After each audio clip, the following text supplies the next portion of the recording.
అలాగే ఇరు పార్టీలకు సంబంధించి ఎక్కడైనా పెళ్లిలో కూడా కలిసినా కూడా పలకరించుకునే వాతావరణమే నెల్లూరులో ఉంది. కానీ ఎక్కడ కూడా ఫ్యాక్షన్ లాగా రాజకీయాలు కానీ ఎప్పుడు కూడా నెల్లూరు జిల్లా నిలయం కాదు. కానీ కొత్త రాజకీయం 2024 ఎన్నికల తర్వాత ఈ జిల్లాలో మొదలైంది. కక్షలు కానీ ఇలా దాడులు కానీ, మొన్న కాకాని గోవర్ధన్ రెడ్డి గారిది, ఈరోజు నల్లపరెడ్డి ప్రసన్న కుమార్ రెడ్డి గారిది, ఈ విధంగా ఒకరి మీద ఒకరిని చేసుకుంటూ పోవటం జరుగుతూ ఉంది.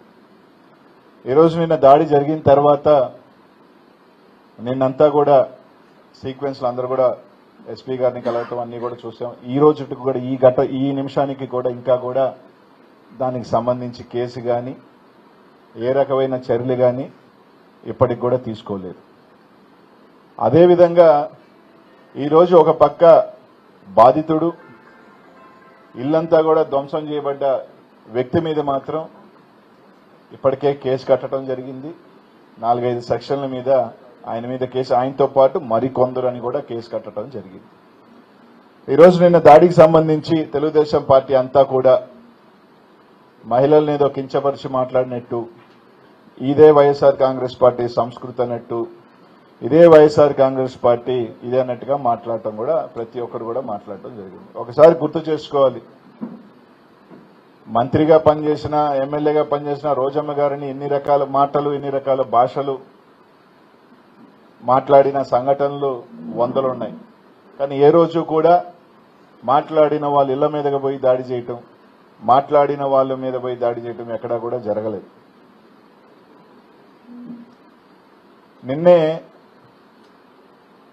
శాసనసభ్యురాలు ప్రశాంతమ్మ గారి నిన్నటి నుంచి చూస్తే ఆమె ఏమేమి మాట్లాడింది అన్న దాంట్లో 3-4 టీవీ ఛానళ్లు ఒక్కొక్క టైమింగ్స్లో ఇచ్చింది. ఏమని ఇచ్చింది? ఫస్ట్ ఏమో ఎవరు చేసినా ఖండిస్తున్నాం, మాకు సంబంధమే లేదు ఈ దాడి, విపిఆర్ అభిమానులు ఎవరైనా చేసి ఉండుంటారేమో, వాళ్ళ మనోభావాలు దెబ్బతిందని చెప్పింది. రెండోసారి ఏం చెప్పింది? మా వాళ్ళు ఎవరైనా పోయి కొట్టుంటారు కొంతమంది, మేం ఫోన్ చేసి వెనక్కి వచ్చేయమన్నాం, వాళ్ళే ఇల్లు ధ్వంసం చేసుకోమన్నారు అని చెప్పి ఒకసారి చెప్పింది. ఇంకొకసారి ఏం చెప్పింది? ఇట్లా ఒకటికి ఇంకొకసారి మేమే ఫోన్ చేశాం రమ్మని, పోలీసులను రమ్మన్నాం, తగిన శాస్తని ఒకసారి, ఇలా ఆమె మాటలలోనే మేమే పంపించాం, మేమే దాడి చేయించాం అనే దాంట్లో స్పష్టంగా ఆమె మాటల్లోనే. ఇంకొకటి కూడా చెప్పింది, ఒక పత్రిక విలేకరు, ఏ ప్రెస్ నాకు తెలియదు కానీ, మీరు వెళ్లే టైంకి ప్రసన్న కుమార్ రెడ్డి గారు లేరు అంటే ఏమో ఇన్ఫర్మేషన్ వచ్చి బయటికి వెళ్లిపోయాడు అని చెప్పింది. అంటే దానికి అర్థం ఏంటి? ప్రసన్న కుమార్ రెడ్డి గారు ఆ టైంలో ఇంట్లో ఉంటారు, మీరు పోయి చంపేయండి, 200 మంది 300 మంది మోకపోయి చంపేయండి, మేము అనుకున్న ప్లాన్ ని ఎవరో లీక్ ఇచ్చారు కాబట్టే ప్రసన్న కుమార్ రెడ్డి గారు వెళ్లిపోయారని ఆమె చెప్తుంది. ఇది మేము చెప్పే అలిగేషనా, వైఎస్ఆర్ కాంగ్రెస్ పార్టీ వాళ్ళు మేము చెప్పే అలిగేషన్ కన్నా కూడా ఆమె చెప్పిన దాంట్లోనే ఉంది. ఒకసారి ఎందుకంటే మొన్నేమో ఏబిఎన్ ఆంధ్రజ్యోతి గారు మహిళలు దాడి చేశారని ఆయన చెప్పాడు. ఎందుకంటే దాడి ఎంత వికృతంగా ఉందన్నది ప్రజలకు కూడా తెలియాలా, నెల్లూరు జిల్లానే కాదు రాష్ట్ర ప్రజలకు కూడా తెలియాలా. ఈరోజు తెలుగుదేశం పార్టీ నాయకుల్ని కానీ అలాగే సగటు ప్రజల్ని కానీ ఇంటెలెక్చువల్స్ అందరినీ కూడా మేము ఒక్కటే అడుగుతా ఉన్నాం, ఒకవేళ ఎవరైనా మాట్లాడితే మీకు నిజంగానే అది అన్డిగ్నిఫైడ్, అన్పార్లమెంటరీ అనిపిస్తే అనేక సంఘటనల్లో కేసులు కట్టారు, దానికి సంబంధించి లీగల్ ఒపీనియన్స్, లీగల్ డిఫర్మేషన్స్ మీరు వేసుకోవచ్చు. కానీ ఈ విధంగా ఒకసారి మీరు వీడియో చూడాలి, ఎంతమంది అంటే ఇంట్లో వాళ్ళు, ఇంట్లో లోపలికి పోయి ఉన్న వాళ్ళకి 50 మంది ఉన్నారు, జనాలు చూస్తే ఎంతమంది ఉన్నారు అనేది ఒకసారి మీరు చూడాలా. అంటే ఈ విధంగా ఇళ్ల మీద పోయి దాడి చేయమని చెప్పడం ఇది మీ సంస్కృతి అని చెప్పి తెలుగుదేశం పార్టీ నాయకులు లేకపోతే సగటు ప్రజలు ఏమన్నా అనుకుంటున్నారా? ఈ విధంగా పోయి ఒక ఎమ్మెల్యే ఇంటికి పోయి ఇంట్లో మహిళలు ఉంటారు, పెద్దోళ్ళు ఉంటారు, వాళ్ళని పోయి భయభ్రాంతులు చేసి తలకాయలు పాల్గొట్టండి అని చెప్పి సంస్కృతిని మీరు తీసుకురావాలనుకుంటున్నారా, మీరు సమర్థిస్తున్నారా? ఒకసారి చూడండి, ఎంతమంది పోయి దాడి చేశారు. ఇదే కాదు, నెక్స్ట్ ఇంకోటి చెప్పింది, ఆయనే దాడి చేయించుకున్నాడు అని. ఆయనే మేము కొద్ది వెనక్కి వచ్చేయమన్నాం, ఆయనే దాడి చేయించుకున్నారని చెప్పింది. ఆయన దాడి చేయించుకున్నది ఆ పోలీసు చూపిందమ్మా.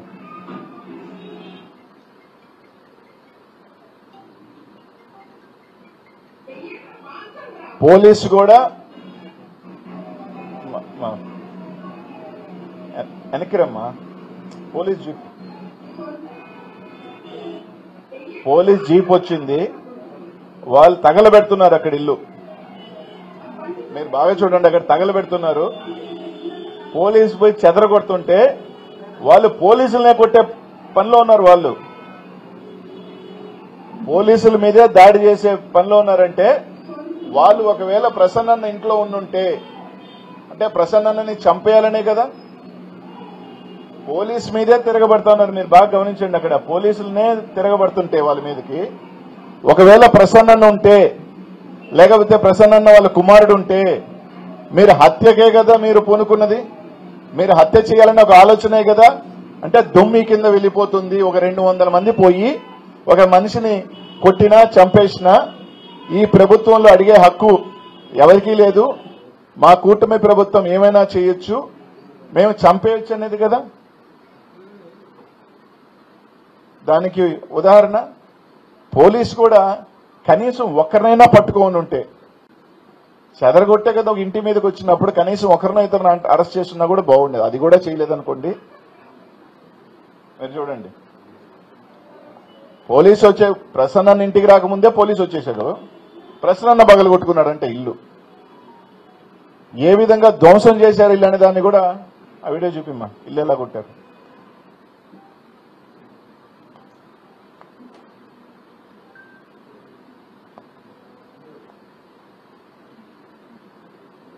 ఇది చూడండి, ఒక ఇంటిని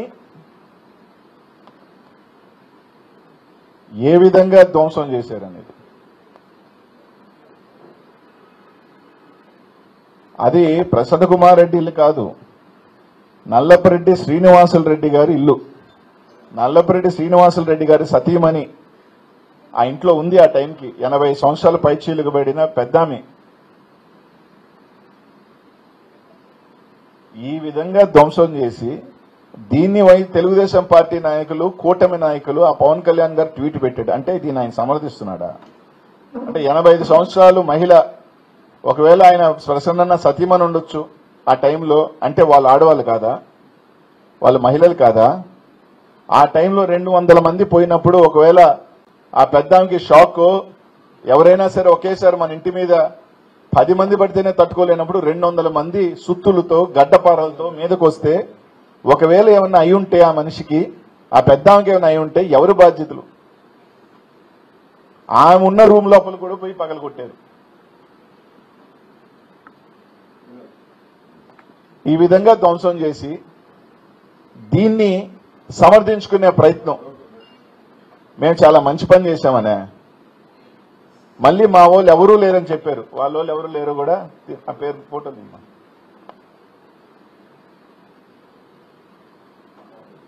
పైన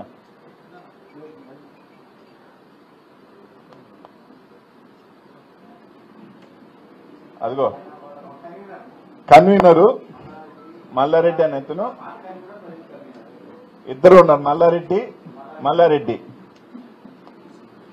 ఆయన కోవూరికి సంబంధించిన కన్వీనరు. నెక్స్ట్ గోపిరెడ్డి,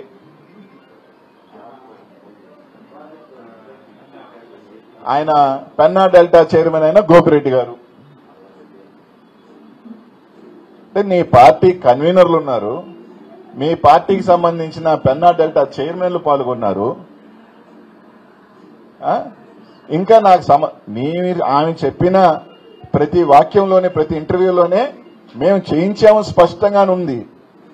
మా ఆధ్వర్యంలో జరిగిందని మేము చెప్పడం కాదు, ఆమె ఇచ్చిన ఆడియోల్లో, వీడియోల్లోనే ఉంది మేమేం చేయించామని. కాబట్టి మేము చెప్పేది, మా మీద ప్రసన్న మీద హుటాహుటిన ఆయన మాట్లాడారని కేసు కట్టారు. రైట్, ఓకే, మీరు కట్టారు కేసు, దానికి సంబంధించిన ఏ సెక్షన్స్ లో ఉన్నాయో కట్టారు. ఈ విధంగా 200 మంది పోయి ఒక ఇంటి మీద పోయి ప్రసన్న ఉంటే చంపేయాలనుకొని మీరు తీసుకున్న నిర్ణయానికి దానికి సంబంధించిన ఎంపీ గారి మీద, ఎమ్మెల్యే గారి మీద, అలాగే వాళ్ళ కన్వీనర్ అనుచరుల మీద ఎందుకు కేసు కట్టరు అని అడుగుతున్నాం. ఈరోజు పార్టీ ఆఫీస్ మీద, తెలుగుదేశం పార్టీ ఆఫీస్ మీద పోయారు అని చెప్పిన తర్వాత వెళ్ళినోళ్ళ కన్నా ఎక్కడెక్కడో తవ్వి వాళ్ళందరి పేర్లు ఉన్నారో లేదో అని తెలియకుండా 130 మంది పేర్లు పెట్టారు కదా. సజ్జల రామకృష్ణారెడ్డి అన్న పేరు పెట్టారు, మాజీ ఎమ్మెల్యేల పేర్లు పెట్టారు. వాళ్ళందరూ పాల్గొనకపోయినా వాళ్ళు దాడికి ప్రేరేపించారని చెప్పి వాళ్ళందరి మీద సెక్షన్లు పెట్టినప్పుడు ఈరోజు సాక్షాత్తు ఆమె మాటల్లోనే మేమే వెనక్కి రమ్మన్నాం, మేమే మాట్లాడాం, మా ఆధ్వర్యంలోనే ఎవరో ఇన్ఫర్మేషన్ ఇచ్చారు, ఇన్ని చెప్తున్నప్పుడు వాళ్ళ మండల కన్వీనర్లు ఉన్నప్పుడు, వాళ్ళు పెన్నా డెల్టా చైర్మన్లు ఉన్నప్పుడు, పాల్గొన్నప్పుడు ఎందుకు ప్రసన్నని చంపేయాలని అనుకున్న కుట్రలో వాళ్ళ మీద ఎందుకు హత్యాయత్నం కేసు పెట్టకూడదు? వాళ్ళని పెట్టాలని మేము డిమాండ్ చేస్తున్నాం. ఎంపీ వేమిరెడ్డి ప్రభాకర్ రెడ్డి గారి మీద, ప్రశాంత్ రెడ్డి గారి మీద, ఇంకా కన్వీనర్ల మీద, ఇంకెవరైనా. అలా కాకుండా ఎవరో ఒక 10 మంది పిల్లకాయలను, 20 మంది పిల్లకాయలను తీసుకొచ్చి వాళ్ళకి డబ్బులు ఇస్తా మీరు లొంగిపోండి అని చెప్పి తూతూ మంత్రంగా కేసు అయితే కరెక్ట్ కాదు. రైట్, మీకు అన్డిగ్నిఫైడ్ అనిపించింది, మీకు అన్పార్లమెంటరీ అనిపించింది, మీరు డిఫమేషన్ వేసుకోవచ్చు, లీగల్ గా కేసులు ఇచ్చేసుకోవచ్చు. అంతేగాని ఈ విధమైన సంస్కృతి నెల్లూరు జిల్లాలో అంటే రేపు ఇంకెవరైనా మాట్లాడినా వాళ్ళ ఇల్లు ఇలాగే పగలగొడతాం అంటే వాళ్ళ ఇళ్లలో ఉన్నది మహిళలు కాదా? ఈరోజు నల్లపరెడ్డి శ్రీనివాసరెడ్డి సతీమణి 85 సంవత్సరాల పైబడిన ఆమె మహిళ కాదా? ఆమె ఇంటికి పోయి మీరు కొట్టి భయపెట్టి ఏమైనా చేయొచ్చా? ఏ విధంగా దీన్ని గతంలో కూడా రోజమ్మను మాట్లాడారు, మా పార్టీలో ఉన్న మహిళలు మాట్లాడారు, సోషల్ మీడియాలో ఎన్నో మాట్లాడారు, సోషల్ మీడియాలో ఎన్నో రకాలు వచ్చినాయి. మీ పార్టీకి సంబంధించిన వాళ్ళు మా పార్టీలో ఉన్న మహిళల గురించి ఎన్ని రకాలుగా మాట్లాడలేదు. మాట్లాడినప్పుడు కేసులు కట్టుకుంటారు, లీగల్ గా బ్యాటిల్కి వెళ్తారు. కానీ ఈ విధంగా ముఖ్యంగా నెల్లూరు జిల్లాలో ఎప్పుడూ లేదు, ఈ కల్చర్ ఎప్పుడూ లేదు. ఇది కరెక్ట్ కాదు. అంటే ఇప్పుడు ఎవరైనా మాట్లాడినా కొట్టమంటమా, దాడులు చేసేసి చంపేయటమా? అంటే ఈ రాజకీయమైనా మీరు కూటమి ప్రభుత్వం వచ్చిన తర్వాత ప్రజలకు మంచి చేయాలని. నిజమే, ప్రసన్న కుమార్ రెడ్డి గారు మాట్లాడారు అని అంటారు. సంవత్సరం రోజుల నుంచి మీరు చూస్తే ప్రసన్న కుమార్ రెడ్డి గారి కన్నా ఆమె ఎమ్మెల్యే అయిన తర్వాత మాటకొస్తే ప్రసన్న కుమార్ రెడ్డిని తిట్టడం తప్ప మీరు మంచి చేయండి. మీకు మేము తప్పు చేశాము, మేము అవినీతి చేశాము, మేము కరప్షన్ చేశాము, వాట్ ఎవర్ ఇట్ ఇస్, ప్రజలు మాకు తిరస్కరించారు. కారణాలు మీరు ఏమైనా అనుకోవచ్చు, మేము ఈవీఎంలు అనుకుంటాం, లేదా మా తప్పిదాలు అనుకుంటాం, ఏదైనా సరే ప్రజలు మాకు మ్యాండేట్ ఇచ్చారు, మీకు గెలిపించి మీకు మంచి చేయాలని మ్యాండేట్ ఇచ్చారు. మంచి చేయండి, అభివృద్ధి చేసి చూపిండి. అంతేగాని మాది అయిపోయిన దాన్ని ప్రసన్న పర్సంటేజ్లు, ప్రసన్నని, పిహెచ్డీలని రకరకాల రెచ్చగొట్టే మాటలు మాట్లాడి మీరు గెలిపించిన తర్వాత ఆయన చేసిన పనులను కూడా మేము చేశామని చెప్పుకుంటూ, ఆయన తీసుకొచ్చిన అభివృద్ధి కార్యక్రమాలు కూడా మేము తీసుకొచ్చామని చెప్పుకుంటూ ఆయన రెచ్చగొట్టే కార్యక్రమాల కన్నా మీరు మంచి చేయండి. మీరు మంచి చేస్తే మీకు మంచి ప్రజలు మ్యాండేట్ ఇస్తారు. మేము చేయలేదు కాబట్టే కదా మీరు చెప్పినాయి. సరే, మేము తప్పులు చేసాము, ఒప్పులు చేసాము కాబట్టే ఈ రోజు ప్రజల తరపు నుంచి క్వశ్చన్ చేసే పనిలో మేము ఉంటాం. ప్రజలకు మంచి చేసాల్సిన పనిలో మీరు ఉండండి. అంతే తప్ప ఆయన అట్ట కాబట్టే కదా ఫైనల్లీ ప్రజలు మ్యాండేట్ ఇస్తారు, ఇచ్చారు మాకు అనుకుంటాం. మేము ఈ రోజు ప్రజలకు సేఫ్ గార్డ్ గా ప్రజల తరపున పోరాటం చేసే బాధ్యత మాకు ఇచ్చారు, ప్రజలకు మంచి చేయమనే బాధ్యత మీకు ఇచ్చారు. దాన్ని కరెక్ట్ గా చేయండి. అలాగే మాటకొస్తే డబ్బున్నోళ్ళే అంటారు ఒక్కొక్కసారి. అది తప్ప, అది కూడా అన్పార్లమెంటరీనా? సరే, మహిళ అని అన్నారు, మేము అన్నాము. సరే, ఎంత సంస్కారం ఉందో ఆ మహిళకి మేమేం మాట్లాడదలుచుకోలే. వాడు వీడు మేమేమి అనిల్ కుమార్ యాదవ్ ఏమి ప్రశాంతమ్మ గారు లేకపోతే ప్రశాంతమ్మో లేకపోతే వేమిరెడ్డి ప్రభాకర్ రెడ్డి గారు అన్నామే తప్ప వాడు వీడు అని ఎవరు మాట్లాడారు? ఆ సంస్కారం ఏంటో వాళ్ళు తెలుసుకోవాలా, వాళ్ళు ఇది చేసుకోవాలా. అంతే తప్ప దీన్ని ఖచ్చితంగా మేము ఒకటి అడుగుతున్నాం. ఈరోజు ప్రసన్న మీద కేసు కట్టారు హుటాహుటిన, వీళ్ళ మీద కూడా ఎన్నిటి మీద కేసు కట్టాలని మాత్రం మేము కోరుతా ఉన్నాం.